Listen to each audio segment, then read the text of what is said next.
अभिषेक जी से जल्दी से इस पर राय ले लेते हैं। अभिषेक जी, जरा लीगल पर्सपेक्टिव इस पूरे संशोधन बिल का हमें समझाइए, और जिन बातों को लेकर ऑब्जेक्शन किया जा रहा है ऑपोजिशन की तरफ से, जिसमें एक बात यह भी है कि भाई वो प्राधिकरण के कब्जे में चला जाएगा, मतलब रजिस्ट्रेशन कैंसिल होने भर से बात नहीं बनेगी। अगर आपका रजिस्ट्रेशन कैंसिल होता है तो अब तक जितनी संपत्तियां आपने विदेशी फंडिंग से अर्जित की वो भी आपके हाथ से जाएगी। ऑपोजिशन भी इसको लेकर कुछ सवाल रेस कर रहा है।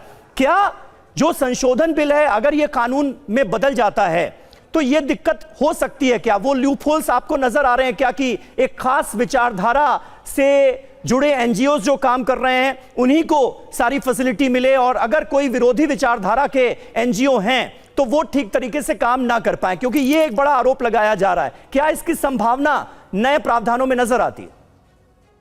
देखिए, प्रावधानों में ऐसी कोई भी संभावना नहीं है। प्रावधान बिल्कुल न्यूट्रल है, किसी की भी विचारधारा हो। आपको देखना है कि फंड्स, जब फॉरेन फंड्स आते हैं एक स्पेसिफिक पर्पस के लिए आते हैं। ये ऑब्जेक्शन लोगों का इसलिए हो रहा है इस बिल पर कि illegal, unethical, immoral, anti national activities और एक्ट्स और एक्शंस जो इस कैटेगरी में आए उसको करने पे रोक है, और इस कारण से आपका एफसीआरए रजिस्ट्रेशन कैंसिल किया जा सकता है। और अगर आप मुझे तो अभी तक डिबेट भी नहीं समझ में आई है ऑब्जेक्शन किस बात का है। कोई आदमी फॉरेन फंड से आया, आप उसको यूज करके एंटी नेशनल एक्टिविटीज में इंडल्ज किए, और अब आप कह रहे हैं कि ये फंड सीज नहीं किया जाए, और इंफ्रास्ट्रक्चर जो क्रिएट किए वो सीज नहीं किया जाए।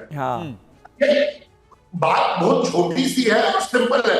ऐसा थोड़ी ना क्या ये तो वही बात हो गई कि किसी भ्रष्ट अधिकारी ने भ्रष्टाचार के पैसों से एक इमारत तैयार की, अपना बंगला बनवाया, और फिर जब वो पकड़ा जाए तो कहे कि भाई ये तो हमारा है, ऐसे क्यों ले रहे हो? सीधी भी बात है ये। और बात है डेजिग्नेटेड अथॉरिटी अभी क्रिएट करने की। डेजिग्नेटेड अथॉरिटी का प्रोविजन तो था ही उस सेक्शन 14-15 में जो 2020 अमेंडमेंट था।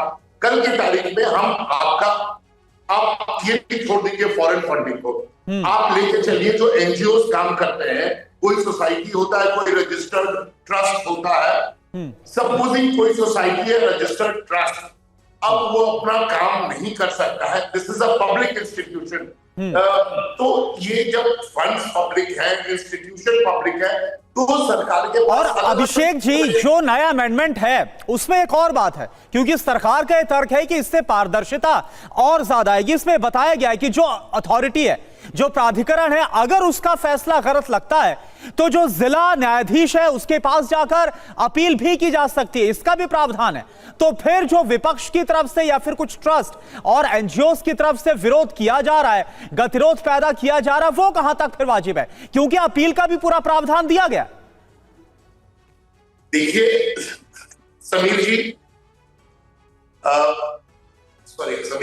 यस करुणाशंकर जी, सॉरी जी सर, अब आप जवाब पूरा करिए सर। जी, देखिए प्रावधान में कोई कमी नहीं है, लॉ बिल्कुल प्रॉपर है, ट्रांसपेरेंट है, सबको समान अधिकार है।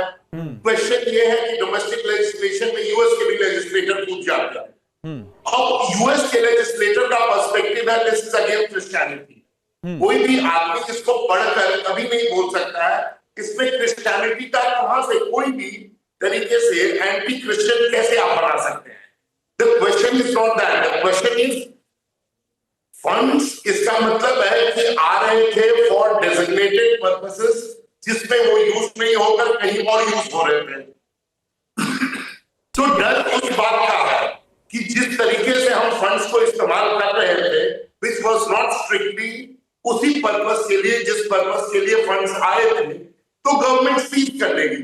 तो भाई साहब आप इल्लीगल। ठीक है अभिषेक जी, थोड़ा सा आपकी आवाज जो है वो इको कर रही है। अगर आप इसे अगले सवाल तक ठीक कर पाएं, दुरुस्त कर पाएं तो और बेहतर होगा। हर्षवर्धन जी, एक प्रावधान इस बात को लेकर भी है कि किस तरह से आप धार्मिक गतिविधियों को संचालित कर रहे हैं, कहीं आप धार्मिक कन्वर्जन के लिए काम तो नहीं कर रहे हैं। इसको लेकर जो ऑब्जेक्शंस हैं और इसको लेकर जो मन में सवाल हैं उस पर मैं आऊंगा।